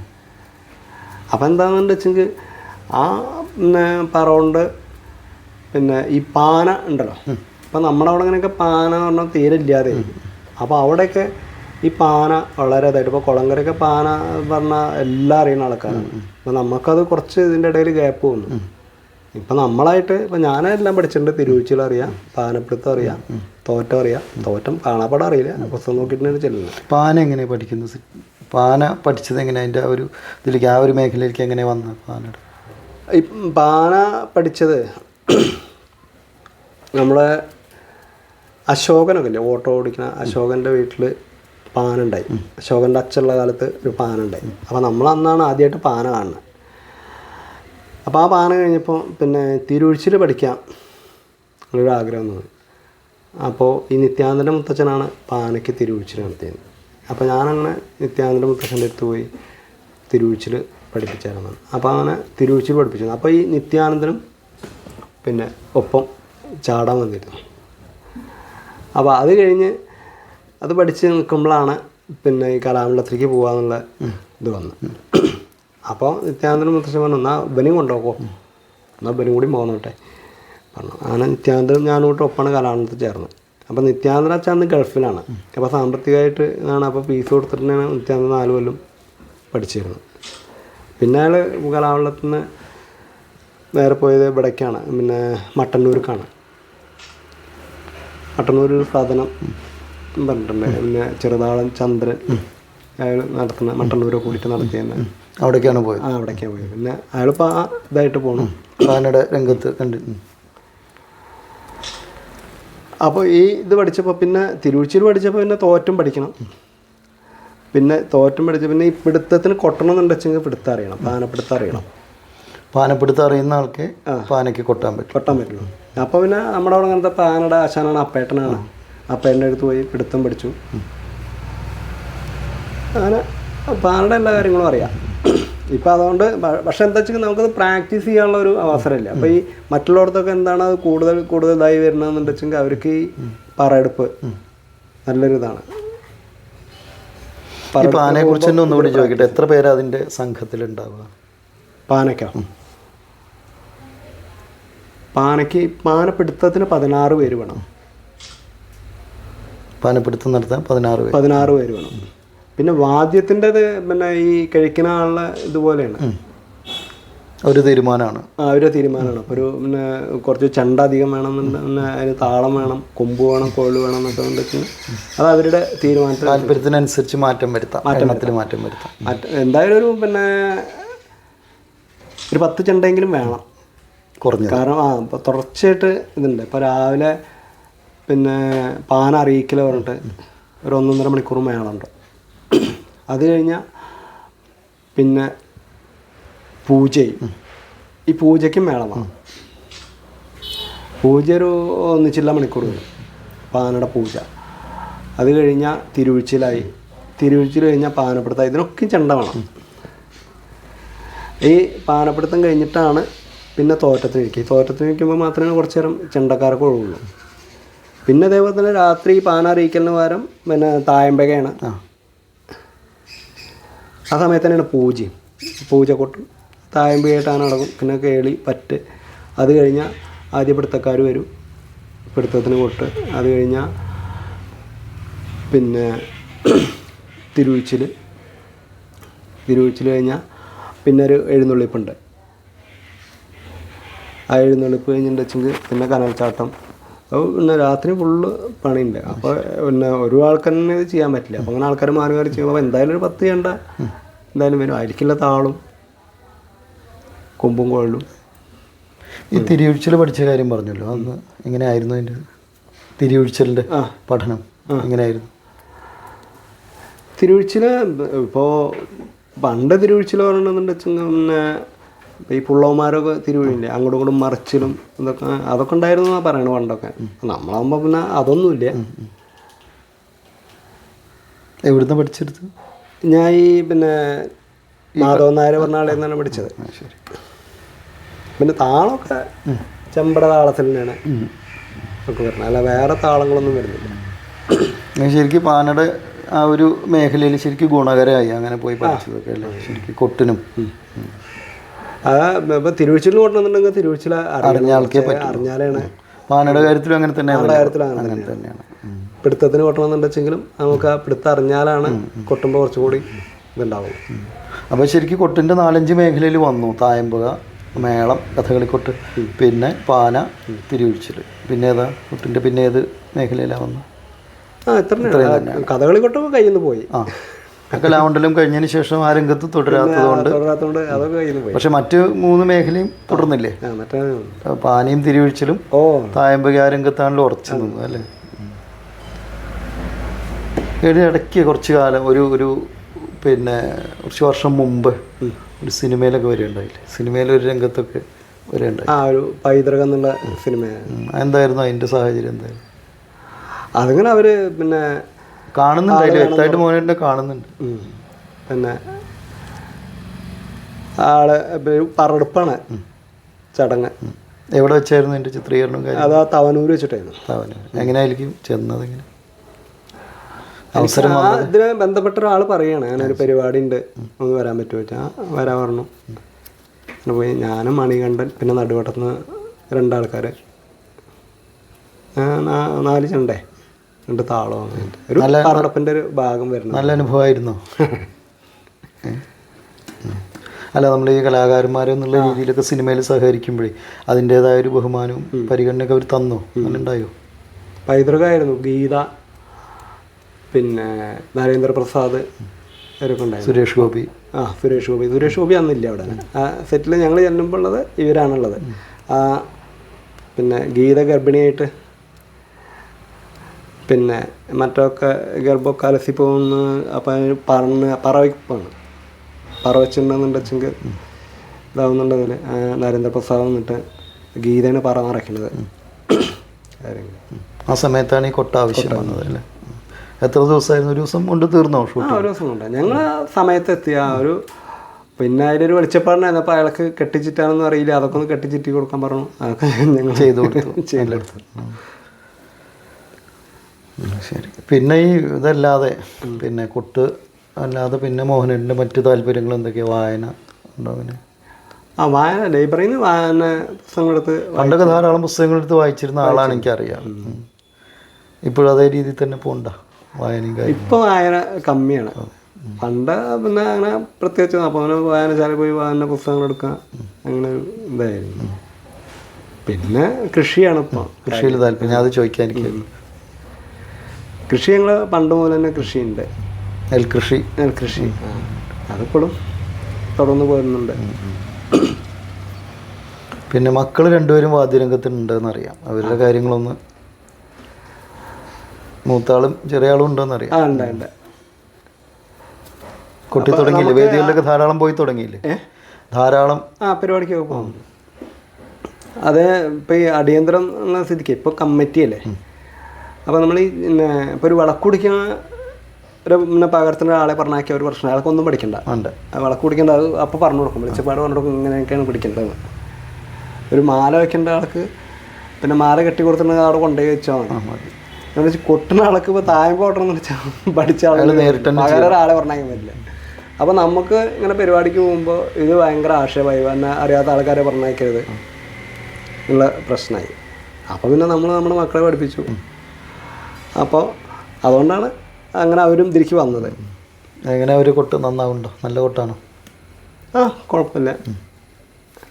ഇനിയിപ്പോൾ അവർ ഇതെടുക്കുകയാണെന്നുണ്ടെന്ന് വെച്ചാൽ ഇതെടുക്കുക, അല്ല പിന്നെ ആരും പിന്നെ പഠിക്കാനും ഇതിപ്പോൾ ഒരാൾ പിന്നെ മൂത്താൾ പഠിപ്പും ഒപ്പം കൊണ്ടുപോയിരുന്നു, മറ്റാൾ പിന്നെ പഠിക്കാത്തതല്ല. അപ്പോൾ അയാൾ കുട്ടികൾ കുറച്ച് ഇതായിരുന്നു. പിന്നെ ഇപ്പോൾ ഈ വാഹനത്തിൻ്റെതായിട്ടും ഞാൻ IT ആണ് നടത്തിയത്, മലമ്പുഴ കോഴ്സ് കഴിഞ്ഞു. ചെറിയ വാഹനം ചെറിയ ആൾ കൊട്ടും രണ്ടും കൂടിയിട്ട് പോകുന്നു. മൂത്താളെ MCOM കഴിഞ്ഞു. രണ്ടുപേരും B.Ed രണ്ടുപേരും കൊട്ടിൻ്റെ രംഗത്തുണ്ട്. ഇപ്പോൾ കാവലിക്ക് പോയാൽ എല്ലാ അടിയന്തരവും കഴിക്കും. ഇപ്പോൾ അവരുണ്ടെന്ന് വെച്ചാൽ പ്രശ്നമൊന്നുമില്ല. മറ്റ് ഉത്സവങ്ങൾക്കൊക്കെ പോയിട്ട് കൊട്ടാറുണ്ട്. ആ ഉത്സവത്തിനും പോകാറുണ്ട്. മോഹൻ്റെ മക്കളുടെ പേരൊക്കെ?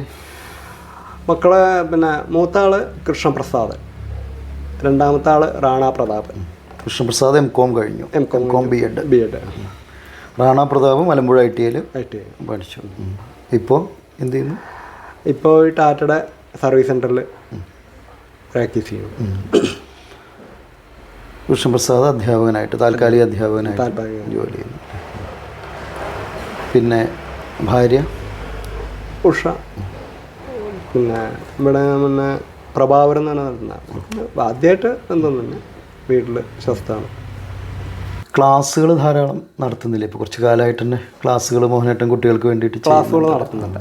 അപ്പോൾ അതിൻ്റെ വിശദാംശങ്ങളൊക്കെ? പിന്നെ ഞങ്ങൾ നെടുങ്ങനാട്ട് കലാക്ഷേത്രം എന്ന് പറഞ്ഞിട്ട് നമ്മൾ പിന്നെ പ്രദീപിൻ്റെ വീടിൻ്റെ അപ്പുറത്ത് തന്നെ ഒരു വീട് വാടകയ്ക്ക് എടുത്തിട്ട് തുടങ്ങിയിരുന്നു. അപ്പോൾ ഈ പിന്നെ മൂത്ത മകൻ പിന്നെ അവിടെ വീട്ടിൽ നിന്ന് തന്നെ പഠിച്ചു. രണ്ടാമത്തെ മകൻ നമ്മളേക്കും അങ്ങനെ ഒരു സ്ഥാപനമായിട്ടുണ്ടായിരുന്നു. അപ്പോൾ നമ്മൾ ആദ്യം പിന്നെ തുടങ്ങിയപ്പോൾ അതിൽ വിദ്യാർത്ഥികളായിട്ടുണ്ടായിരുന്നു. പിന്നെ കൊടുമുണ്ട സ്കൂളിൽ മണികണ്ഠൻ കുറച്ച് കുട്ടികളെ പഠിപ്പിച്ചിരുന്നു സ്കൂളിൽ വെച്ചിട്ട്.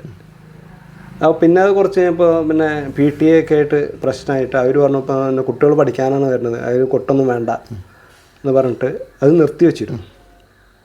അപ്പോൾ ഈ കുട്ടികൾ പിന്നെ എന്നോട് വന്ന് ചോദിച്ചു, പിന്നെ അങ്ങനെ കൊട്ട് പഠിപ്പിക്കുന്നുണ്ടോ എന്നാൽ വരട്ടെ. അവർ 5-6 പേരുണ്ട്. അപ്പം ഞങ്ങൾ മണികണ്ഠനോട് ചോദിക്കും, മണികണ്ഠൻ തുടങ്ങി വെച്ചല്ലേ, മണികണ്ഠൻ ചെയ്യേണ്ടതെന്ന് വെച്ചെങ്കിൽ മണികണ്ഠൻ്റെ എത്തിക്ക് പോയിക്കോളും, മണികണ്ഠൻ ചെയ്യുന്നില്ല, മണികണ്ഠൻ എൻ്റെ എത്തിക്ക് വേണ്ട സമ്മാനമെന്ന് വെച്ചെങ്കിൽ ഞാൻ ചെയ്യാറുണ്ട്. ആയിക്കോട്ടെ കാരണം അവർ ചോദിച്ചു. അപ്പോൾ മണികണ്ഠൻ ഞാൻ ഇപ്പോൾ ചെയ്യുന്നില്ല. അങ്ങനെ അവർ വന്നു. അങ്ങനെ ഒരു 6 പേര് ആണ് അവിടെ അങ്ങനെ ആദ്യം ഈ നെടുങ്ങനാട്ട് കലാക്ഷേത്രം എന്ന് പറഞ്ഞിട്ട് അവിടെ തുടങ്ങി. അവരുടെ അരങ്ങേറ്റം കഴിഞ്ഞു, മേളം അരങ്ങേറ്റം കഴിഞ്ഞു. പിന്നെ രണ്ടാമത് വന്ന ടീമിലാണ് പിന്നെ മകൻ ഉണ്ടായിരുന്നു, ചെറിയ മകൻ ഉണ്ടായിരുന്നു. പിന്നെ ഒരു അജിത്ത് പറഞ്ഞിട്ട് ഒരു പയ്യൻ, അതിൽ കുറച്ചൊരു 4-5 പേര് നന്നായിട്ട് കൊട്ടാവുന്ന പയ്യന്മാരനായിരുന്നു. അവരാണ് ആ കലോത്സവത്തിലൊക്കെ പങ്കെടുത്ത് സമ്മാനമൊക്കെ വാങ്ങി. സ്റ്റേറ്റ് ലെവലിലൊക്കെ പോയില്ലേ? പോയി. 3 വർഷം സ്ഥിരമായിട്ട് സ്റ്റേറ്റ് പോയിരുന്നു. പിന്നെ അപ്പോൾ നമ്മൾ എന്ത് ചെയ്തെന്നുണ്ട് വെച്ചെങ്കിൽ കുഴലും കൊമ്പും കൂടി ഉൾപ്പെടുത്താനുള്ള ഈ കലോത്സവം നോക്കുമ്പോൾ അതിൽ കൊമ്പും കുഴലും പ്രധാനമാണ്. അപ്പോൾ അങ്ങനെ പിന്നെ ഈ ആദ്യം പഠിച്ച ടീമിനെ പിന്നെ കൊമ്പിനാക്കി. അവർ കൊമ്പിന് പോകാൻ തയ്യാറാണെന്ന് പറഞ്ഞു. അപ്പോൾ അവർ അങ്ങനെ കൊമ്പിനാക്കി. അവരിപ്പോഴും പിന്നെ ചില ആൾക്കാർ കൊമ്പിന് പരിപാടിക്ക് പോകുന്നുണ്ട്. പിന്നെ ചിലവരിപ്പോൾ പിന്നെ വണ്ടിയും ഇതൊക്കെ ആയിട്ട് ലോറിയും ഇതൊക്കെ ആയിട്ട് ഇപ്പോൾ വാസുവിൻ്റെ 3 മക്കളുണ്ടായിരുന്നു, വേറെ മേഖലയിലേക്ക് പോയി. അസുദ്ധിയൊക്കെ നന്നായിട്ട് കൊമ്പ് വിളിക്കും. ഇപ്പോഴും ഇടയ്ക്ക് പിന്നെ തിരക്കാണെന്നുണ്ടെങ്കിൽ തിരക്കുള്ള ദിവസമൊക്കെ അവർ വരും പരിപാടിക്ക്. അല്ലാത്ത ദിവസം അവർ പിന്നെ വീട്ടിൽ വണ്ടിയും ഇതൊക്കെ ആയിട്ട് കോറിയും ഇതൊക്കെ ഉള്ളതല്ലേ അങ്ങനെ പോവും. പിന്നെ രാഹുൽ, കുട്ടിശങ്കരൻ്റെ മകൻ രാഹുൽ, പിന്നെ ഒരു അർജുൻ, അങ്ങനെ അവിടുന്ന് 5-6 പേരുണ്ടായിരുന്നു. കൊമ്പിൻ്റെ കുറേ ആൾക്കാരുണ്ട് നമ്മളോട്. പിന്നെ കുഴൽ ചത്തല്ലൂരിലെ രതീഷ് വന്നിട്ട് കുഴലിൻ്റെ ക്ലാസ് എടുത്തിരുന്നു. അപ്പോൾ അതിൽ പിന്നെ നമ്മുടെ സുന്ദരൻ്റെ മകൻ, പിന്നെ വിവേക്, അവരൊക്കെ രാജൻ്റെ മകൻ, അവരൊക്കെ ഇപ്പോഴും കുറേശ്ശെ മറ്റ് പഠനവും കാര്യങ്ങളൊക്കെ ആണെങ്കിലും പരിപാടിക്ക് വരുന്നുണ്ട്. അപ്പം ഇപ്പം ആ വീടൊക്കെ പൊളിച്ചു. ആ വീട് നമ്മൾ 2 പ്രാവശ്യം നമ്മൾ മെയിൻ്റനൻസ് ചെയ്തു. അതിങ്ങനെ ഒരു കച്ചവടക്കാരുടെ അടുത്താണ്. അപ്പോൾ അത് പിന്നെ പഴയ പട്ടികയും ഇതൊക്കെ അല്ലേ. അപ്പോൾ അത് ചെതല് പിടിച്ചിട്ടും ഇതൊക്കെ ആയിട്ട് നമ്മൾ 2 പ്രാവശ്യം പിന്നെ 10,000 ഉറുപ്പിയോളം ചിലവാക്കിയിട്ട് മെയിൻ്റനൻസ് ചെയ്തു. പിന്നെ നമുക്ക് പറ്റാതെ ചെയ്തണേ, പിന്നെ അതിലും ഇത് കൂടി പോവാം. അപ്പോൾ ഇപ്പോൾ നമ്മൾ കല്ലൊക്കെ കൊടുത്തിട്ട് ഇപ്പോൾ വീട്ടിലൊരു 10 പേര് വരുന്നുണ്ട്. അതിലിപ്പോൾ പിന്നെ ഒരു കൂട്ടര് മേളം അരങ്ങേറ്റം കഴിഞ്ഞാൽ അപ്പോൾ അവർ തായമ്പ പഠിക്കുന്നുണ്ട്. തായമ്പ കഴിയാറായി തുടങ്ങി. ഈ പുതിയ തലമുറയിലെ കുറേ കുട്ടികളിപ്പോൾ പഠിക്കാൻ താല്പര്യപൂർവ്വം മുന്നോട്ട് ഇപ്പം നമ്മുടെ കുളമുണ്ടലിന് കുറേ ആൾക്കാർ ആദ്യത്തിൻ്റെ ഇതിലുണ്ട്. പഠിച്ചു കഴിഞ്ഞവരും ഉണ്ട്, പഠനം പൂർത്തിയാക്കിയിട്ട് രംഗത്ത് ഇടയ്ക്ക് വരുന്നവരും പരിപാടിക്ക് പോകുന്നവരുണ്ട്. ശരി. ഒരു സ്ഥാപനം എന്നുള്ള രീതിയിൽ നടക്കില്ലേ ശരിക്കും ഇതിന് മാത്രമായിട്ട്? ഇപ്പോൾ വീട്ടിലതിന് സ്ഥലം മേടിച്ചിട്ടുണ്ട്. ഇപ്പോൾ കാഞ്ഞൂർ മണിക്കൊരു അമ്പലല്ലേ, അതിൻ്റെ ബാക്കിലൊരു സ്ഥലം, പിന്നെ 10 സെൻറ്റ് സ്ഥലം നമ്മൾ വാങ്ങിയിട്ടുണ്ട്. പക്ഷേ ഇപ്പം എന്താ ചെയ്യുന്നുണ്ട് വെച്ചെങ്കിൽ അവിടെ അങ്ങനെയൊക്കെ നിറയെ ക്വാർട്ടേഴ്സ് വന്നു, വീടുകളായി. അപ്പോൾ ഇനിയിപ്പോൾ അവിടെ അങ്ങനെ ഇതായിട്ട് കൊട്ട് ഇറങ്ങിയിട്ടുണ്ടെന്ന് വെച്ചെങ്കിൽ ഇപ്പോൾ ആൾക്കാർ സമ്മതിക്കോ അറിയില്ല, അങ്ങനത്തെ ഒരു പ്രശ്നമായി. നമുക്കൊരു ഒഴിഞ്ഞ് മുന്നേ അവിടെ അങ്ങനെ ഒന്നും ഉണ്ടായിരുന്നില്ല. അപ്പോഴാണ് നമ്മൾ ആ സ്ഥലം മേടിച്ചത്.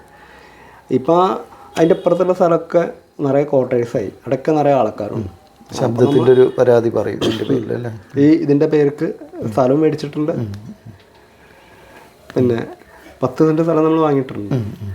പിന്നെ നമ്മൾ കുറിയൊക്കെ നടത്തുന്നുണ്ട്, അതിൽ ബിൽഡിങ്ങൊക്കെ ഉണ്ടാക്കാൻ വേണ്ടിയിട്ട്. അപ്പോൾ ഇപ്പം ഇങ്ങനെ ഒരു ആശയക്കുഴപ്പത്തിൽ നിൽക്കണം. അപ്പോൾ അവിടെ വേണോ അത് ഒഴിവാക്കിയിട്ട്, അത് അമ്പലത്തിൻ്റെ ബാക്ക് തന്നെയാണ്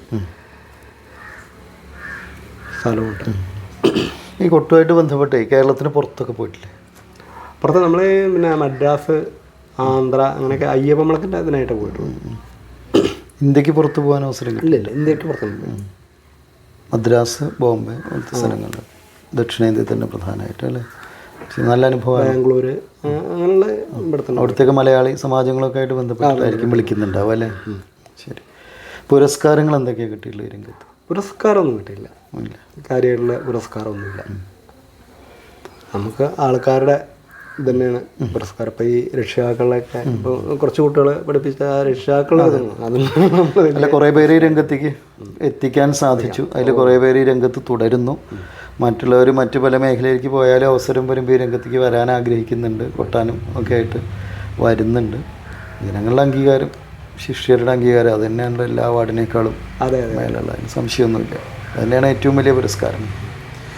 പിന്നെ ഈ 40 വർഷത്തിലധികം നീണ്ടപ്പോൾ ഈ കലാജീവിതത്തിൽ ശരിക്കും തൃപ്തനാണോ? ശരിക്കും സംതൃപ്തി ഉണ്ടോ? തീർച്ചയായിട്ടും സംതൃപ്തി ഉണ്ട്, പൂർണ്ണ സംതൃപ്തി അല്ലേ?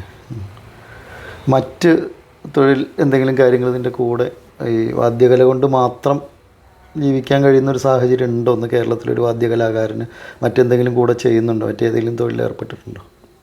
ഞാൻ അങ്ങനെ കൃഷി ചെയ്യുന്നുണ്ട്. പിന്നെ ഈ മുത്തശ്ശാരാവിലെ അടിയന്തരം ഉണ്ടല്ലോ, അതും ഈ കൊട്ടുമാകുമ്പോൾ നമുക്ക് കഴിഞ്ഞു പോകാൻ പറ്റും. അതില്ല എന്നുണ്ടെങ്കിൽ പിന്നെ ബുദ്ധിമുട്ടാണ്. വെറും ഈ വേനൽക്കാലം 6 മാസം മാത്രം ഈ പൂരങ്ങൾ ഇതിനെ ആശ്രയിച്ച് കഴിയാന്നുണ്ടെങ്കിൽ അത് മുന്നോട്ട് പോകാൻ പറ്റില്ല. കോവിഡ് കാലത്തൊക്കെ കലാകാരന്മാർ വല്ലാത്തൊരു അവസ്ഥയിലായിരുന്നു നേരിട്ടു എന്നിങ്ങനെ പറഞ്ഞു കേട്ടിട്ടുണ്ട്. കാരണം എന്താ വെച്ചാൽ നമുക്ക് ഈ അമ്പലത്തിലിതുണ്ട്, അമ്പലത്തിൽ മുടങ്ങിയിട്ടുണ്ടായിരുന്നില്ല. അമ്പലത്തിൽ പിന്നെ ഞങ്ങളെന്തായിരുന്നു ചെയ്ത് വെച്ചെങ്കിൽ അവിടെ അങ്ങനെ 1 മാസത്തെ അടച്ചിട്ടുള്ളൂ, ഒന്നുമില്ല. അപ്പോൾ നമുക്ക് പൂർണ്ണമായിട്ട് അടച്ചിട്ട് 1 മാസം അടച്ചു. അപ്പോൾ നമുക്ക് ശമ്പളം തന്നിരുന്നു. അപ്പോൾ നമുക്ക് പിന്നെ മുത്തശ്ശരാവിലെ വിഹിതം ശമ്പളം കൂടി തരുന്നുണ്ട്. അപ്പോൾ ഒരു 6000 റുപ്യോളം ശമ്പളം തരുന്നുണ്ട്. പിന്നെ ഈ കൂത്ത്, ഗുരുതി, ചുറ്റുവിളക്ക് ഇതിൻ്റെ വിഹിതം വേറെയുണ്ട്. അപ്പോൾ ഒരു ആവറേജ് ഒരു 10-13 റുപ്യ മാസം കിട്ടും. അപ്പോൾ അതുണ്ടെന്നുണ്ടെങ്കിൽ നമുക്ക് ചിലവൊക്കെ സുഖമായിട്ട് കഴിഞ്ഞു പോകും. കൃഷി നന്നായിട്ട് ലാഭകരമായിട്ട് പോകുന്നുണ്ടോ? കൃഷിക്കും ഇപ്പോൾ പൊതുവേ പ്രശ്നമാണെന്നൊക്കെ കൃഷിക്കാർ പറയാറുണ്ട്. അതാ പറയാം. ഇപ്പം പ്രശ്നമാണ്. ഇപ്പം എന്താണെന്ന് വെച്ചാൽ നമ്മുടെ സ്ഥലമാണ്. അപ്പോൾ നമ്മളവിടെ ചെന്നിട്ട് വെച്ചെങ്കിൽ പിന്നെ അങ്ങോട്ട് പിന്നെ ശ്രദ്ധിക്കില്ല. അപ്പോൾ അതുകൊണ്ട് പിന്നെ ശ്രദ്ധ ഉണ്ടാവാൻ വേണ്ടിയിട്ട് തന്നെയാണ് നമ്മൾ കാര്യമായിട്ട് ചെയ്യുന്നത്. ആ സ്ഥലത്ത് ചെന്നാലല്ലേ ഇപ്പോൾ അത് വൃത്തിയായിട്ടിരിക്കണമെന്ന് പറയുന്നു. ഒരു പുറം കംപ്ലീറ്റ് പറമ്പാണ്. അപ്പോൾ അവിടെ അങ്ങനെ നിറയെ കാനൽ വരും. അപ്പോൾ നമ്മളാകുമ്പോൾ കൃഷി ചെയ്യുമ്പോൾ അതൊക്കെ വെട്ടി ഉണ്ടാക്കും. അപ്പോൾ വൃത്തിയായിട്ടിരിക്കും. അതല്ലാച്ച നമ്മളാണ് ചെന്നിട്ട് വെച്ചെങ്കിൽ ഇങ്ങോട്ട് മരങ്ങളൊക്കെ ഇറങ്ങി നമ്മുടെ സ്ഥലത്ത് മരങ്ങളൊക്കെ വളരും. അപ്പോൾ അതുകൊണ്ട് നിർബന്ധിതമായിട്ട് കൃഷി ചെയ്യണം. നേരെ മറിച്ച് കുറച്ച് മുന്നേ ആകുമ്പോൾ കൃഷി കൊണ്ട് ലാഭകരമായിരുന്നു. ഇപ്പോൾ ഈ പണിക്കൂലി ചിലവ് കൂടി. പക്ഷെ നെല്ലിന് വില പിന്നെ കൂടിയിട്ടില്ല. ഒരു 6-7 കൊല്ലമായിട്ട് ഒരേ ഇതിൽ നിൽക്കുകയാണ്. എന്നാലും കൃഷിയുടെ പാരമ്പര്യം ഉപേക്ഷിക്കാൻ ഇല്ല, അതൊരു പ്രശ്നം തന്നെയാണ്. അത് ചെയ്യാറുണ്ട്. നീ ഇത്രയും കാലത്തെ കലാമണ്ഡലമൊക്കെ ഉൾപ്പെടുത്തിയിട്ടാണ് ഞാൻ ചോദിക്കുന്നത് കേട്ടോ. അതിലൊരു നല്ല ഓർമ്മകൾ ധാരാളം ഉണ്ടാവുമല്ലോ. പിന്നെ നല്ല ഓർമ്മ, വിഷമിപ്പിക്കുന്ന ഓർമ്മ, പിന്നെ ഓർക്കാൻ ഇഷ്ടപ്പെടാത്ത കാര്യങ്ങൾ, വീണ്ടും വീണ്ടും ഓർക്കാൻ ഇഷ്ടമുള്ള കാര്യങ്ങൾ, അതുപോലെ രസകരമായ കാര്യങ്ങൾ. അപ്പോൾ അങ്ങനെ എന്തെങ്കിലുമൊക്കെ ഉണ്ടെങ്കിൽ അതും കൂടി. അതിൽ ഇപ്പം നമുക്ക് ഒരു ബന്ധമില്ലാതെ അപ്പം ഞാൻ കഥകളിയൊന്നും പഠിച്ചിട്ടില്ല. കഥകളുടെ ഏറ്റവും പ്രഗത്ഭനായ ആളുടെ എന്തെങ്കിലും അടി കിട്ടുക എന്ന് വെച്ചാൽ അത് വലിയൊരു കാര്യമല്ല. കഥകളി പഠിക്കാതെ സാധാരണ പഠിക്കുമ്പോൾ നന്നായിട്ട് അടിക്കില്ലേ? പഠിക്കുമ്പോൾ നന്നായിട്ട്, പഠിപ്പിക്കുമ്പോൾ നന്നായിട്ട്. അതിപ്പോൾ നമ്മുടെ ആശാന്മാരിൽ നിന്ന് അടി കിട്ടുന്നത് അത് സ്വാഭാവികമാണ്. പക്ഷെ ഇതല്ലാതെ മറ്റൊരു വിഭാഗത്തിൽ നിന്ന് ഒരു അടി കിട്ടുന്നത് കലാലയത്തിലേ പിന്നെ പഠിക്കുന്ന കാലത്ത് പിന്നെ അന്ന് രാമട്ടുകാർ പ്രിൻസിപ്പാളാണ്. അപ്പം ഞങ്ങളുടെ കളരിയുടെ അവിടേക്ക് പോകുന്നിടത്തൊരു മാവുണ്ട്. അപ്പോൾ നമ്മളിങ്ങനെ മാങ്ങ ഉണ്ട്, ഇങ്ങനെ ചോട്ടിലാണ് നിൽക്കുന്നത് മാങ്ങ, ഗോമാങ്ങയാണ്. അപ്പോൾ നമ്മൾ അതിൻ്റെ ചോട്ടിൽ കൂടെയാണ് അങ്ങോട്ട് കൂടെ പോവുക. അപ്പോൾ ഒരു ദിവസം അതിൻ്റെ ചോട്ടിൽ കൂടെ പോകുമ്പോൾ ഈ മാങ്ങ കൈകൊണ്ട് പൊട്ടിക്കാൻ കിട്ടും, കല്ലെടുത്ത് എറിയേണ്ട ആവശ്യമൊന്നുമില്ല. അപ്പോൾ ചെറിയതാണ്, അത് കുറച്ചുകൂടി വലുതായാൽ പിന്നെ തിന്നില്ല, വെച്ചാൽ പൊളിച്ചിട്ട് ഗോമാങ്ങ അങ്ങനെയാണല്ലോ. അപ്പോൾ ചെറിയ മാങ്ങുമ്പോൾ ഞങ്ങൾ ഓരോ മാങ്ങ പൊട്ടിച്ചു തിന്നു. ഇത് രാമട്ടേശൻ അവിടെ നിന്ന് കാണുന്നുണ്ടായേ അതോ ഇനി വേറെ ആരെങ്കിലും പറഞ്ഞു കൊടുക്കുക എന്താ ഉണ്ടായെന്ന്. ഞങ്ങളെ ഒരു ദിവസം ഉച്ചയ്ക്ക് രാമട്ടേശൻ കളരിക്ക് തന്നെ ഇവിടെ മെസ്സിലേക്ക് വന്നു, മെസ്സിലേക്ക് വിളിപ്പിച്ചു.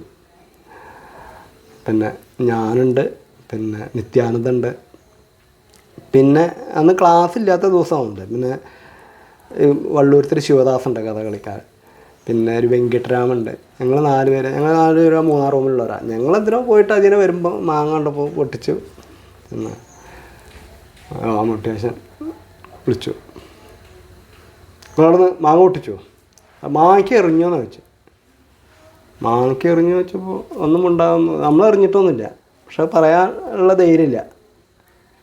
രാമട്ടേശൻ എന്താണെന്ന് വെച്ചാൽ ഹോസ്റ്റലിൻ്റെ അധികം മുമ്പ് കൂടെ നടന്നാൽ തന്നെ അവിടെ അങ്ങനെ നിശബ്ദവും കാരണം അങ്ങനെയായിരുന്നു. നമ്മൾ ഒന്നും പറയാൻ വയ്യ. നിങ്ങൾക്ക് ഇവിടെ അങ്ങനെ മര്യാദയ്ക്ക് ഭക്ഷണം തരുന്നില്ലേ, പിന്നെ നിങ്ങൾക്ക് ആ മാങ്ങ എറിയണോ? അതുമ്പിലും മാങ്ങ ഉണ്ടായിട്ട് വെച്ചെങ്കിൽ അത് അച്ചാറും കൂട്ടാൻ വെച്ചാണ്ടും നിങ്ങൾക്ക് തന്നെയല്ലേ തരുന്നത്? ഇത് ചോദിച്ചിട്ട് ഓരോ അടി ഓരോരുത്തർക്കും കൈ കൊണ്ടല്ലേ. അപ്പോൾ അതൊരു അനുഭവമാണ്, ഒരിക്കലും മറക്കാത്തൊരു അടിയാണ്. അത്രയും വലിയൊരു പ്രഗത്ഭനായ ഒരാളായിരുന്നു, ആ വിഷയമായിട്ട് ബന്ധപ്പെടാതെ ഒരു അടി കിട്ടി. നേരിട്ട് അദ്ദേഹത്തിൻ്റെ ശിക്ഷണല്ലാതിരുന്നു നേരെ വിളിച്ച് അവിടെ അടി കിട്ടി. എന്തൊക്കെ സീനിയർ വിദ്യാർത്ഥികൾ തേങ്ങ ഇളനീരിട്ട് കുടിക്കണു, തേങ്ങ പൊളിച്ച് പിന്നെ തിന്നു, അല്ലെങ്കിൽ നാശാക്കണം, അങ്ങനെയുള്ള പല വലിയ വലിയ കാര്യങ്ങൾ നടക്കുന്നുണ്ട്. ഇതൊരു ചെറിയൊരു നിസ്സാര കാര്യം. ഞങ്ങൾ എറിഞ്ഞിട്ടും കൂടി ഇല്ല, എറിഞ്ഞിട്ടെല്ലാം മാങ്ങ ഒഴുത്തിയാണ്. അതേ പോകുമ്പോൾ അങ്ങനെ ചോട്ടിൽ നിൽക്കണമെന്ന് കൈ കൊണ്ട് പൊട്ടിച്ചിട്ടേ ഉള്ളൂ. അപ്പം ഇങ്ങോട്ട് മെസ്സിലെ ആൾക്കാരൊക്കെ പറഞ്ഞു ഇവിടെ എന്തൊക്കെ നടക്കുന്നുണ്ട്, ഇങ്ങോട്ട് ഇപ്പോൾ ഇതാണ് ഇപ്പോൾ വലിയ കാര്യം എന്നൊക്കെ പറയുന്നുണ്ടായി മെസ്സിലുള്ള ആൾക്കാർ. അപ്പോൾ മോഹനേട്ടൻ എല്ലാം നന്നായി, എന്തായാലും നന്നായി. പിന്നെ ഇത്രയും നേരം പ്രേക്ഷകർക്ക് വേണ്ടിയിട്ട് കലാജീവിതത്തെക്കുറിച്ചും വ്യക്തിജീവിതത്തെക്കുറിച്ചുമൊക്കെ സമഗ്രമായിട്ട് രസകരമായ അനുഭവങ്ങളും ഗൗരവ പ്രാധാന്യമുള്ള അനുഭവങ്ങളൊക്കെ ഉൾപ്പെടുത്തിയിട്ടുള്ളൊരു സംഭാഷണമായിരുന്നു അത്.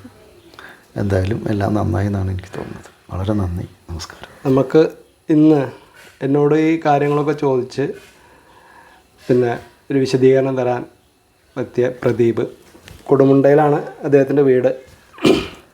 അദ്ദേഹം വട്ടേനാട് സ്കൂളിലെ മാഷാണ്, പിന്നെ അദ്ദേഹം പത്രപ്രവർത്തകനാണ്, പിന്നെ അദ്ദേഹം പിന്നെ വെള്ളിനേഴി സ്കൂളിലെ പിന്നെ കഥകളി കോപ്പുകളെല്ലാം പിന്നെ വയനാട് ഒരു സ്കൂളിലേക്ക് കൊടുക്കുകയാണെന്നുള്ളൊരു ചെറിയൊരു ന്യൂസ് മാതൃഭൂമിയിൽ വന്നപ്പോൾ, അന്ന് അയാൾ മാതൃഭൂമിയിൽ വർക്ക് ചെയ്യാണ്. അപ്പോൾ അയാൾ അവരുടെ പിന്നെ മെയിനുള്ള ആൾക്കാരോട് ചോദിച്ചിട്ട് പിന്നെ അതിൻ്റെ ഒരു റിപ്പോർട്ട് കൊടുക്കാൻ പറ്റുമോ, ഈ വാരാന്ത്യ പതിപ്പിൽ കൊടുക്കാൻ പറ്റുമോ എന്ന് വെച്ചിട്ട്, അപ്പം എന്നാൽ ശേഖരിച്ചോളം പറഞ്ഞിട്ട് അയാൾ പോയി അവിടെ പിന്നെ ശങ്കരേട്ടനെ പിന്നെ രാമൻകുട്ടി നായരും മറ്റുള്ളവരെയൊക്കെ കണ്ട് പിന്നെ അവിടുത്തെ സ്കൂളിലത്തെ അവസ്ഥയും ഇതൊക്കെ വെച്ചിട്ട് വിശദമായിട്ടുള്ളൊരു ഇത് മാതൃഭൂമിയിൽ പ്രസിദ്ധീകരിക്കുന്നുണ്ടായി. അങ്ങനെ അത് ചർച്ചയായി, തിരുവനന്തപുരത്ത് നിന്ന് ആൾക്കാർ വന്നു, അങ്ങനെ അത് കൊടുക്കേണ്ടത് ഇവിടെ തന്നെ സംരക്ഷിക്കണം എന്നുള്ള ഇത് വന്നിട്ട് പിന്നെ അതിൽ ഇടപെടൽ നടത്തിയ ആളാണ് പ്രദീപ്. അപ്പോൾ അങ്ങനത്തെ ഒരാൾ, പിന്നെ MT വാസുദേവൻ നായരെ ഇൻ്റർവ്യൂ ചെയ്ത ഒരാളാണ്. അങ്ങനെയൊക്കെയുള്ള ഒരാൾ ഇപ്പോൾ നമ്മളോട് ഇങ്ങനെ ചോദിച്ചിട്ട് കാര്യങ്ങൾ വിശദീകരിക്കുന്നത് ഏറ്റവും സന്തോഷമുണ്ട്. എല്ലാവർക്കും നന്ദി, നമസ്കാരം.